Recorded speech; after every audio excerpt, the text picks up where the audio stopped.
Si terranno sabato alle 15 nella chiesa di Zoppei i funerali di Ettore Dal Pos, l'agricoltore angosciato dalla crisi che ieri ha deciso di farla finita nella sua stalla a San Bendemmiano.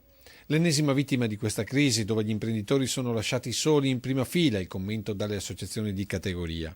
Agricoltura che in parte in controtendenza rispetto all'industria e al terziario sembra tenere meglio la crisi, con produzioni che hanno acquistato quote di mercato in gran parte internazionale. Ma al di là di questo ci sono le piccole aziende a conduzione familiare dove il reddito è nel latte e nell'allevamento e qui il segno è negativo da tempo.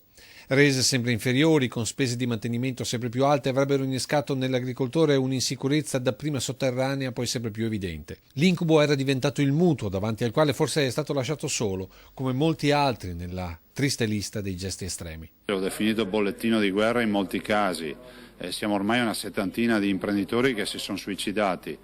Dico solo che noi non vogliamo gettare la spugna, non vogliamo omologarci o peggio ancora rassegnarci al fatto che questo possa essere una normalità. Governatore che ribadisce la mano tesa delle regioni per chi è in difficoltà. Bisogna evitare questi suicidi, bisogna evitarlo in maniera proprio strutturale, facendo ognuno il nostro dovere. La Regione, per quel che ha potuto e può, lo fa tutti i giorni. Bisogna che tutti cerchino di dare una risposta a questi nostri imprenditori.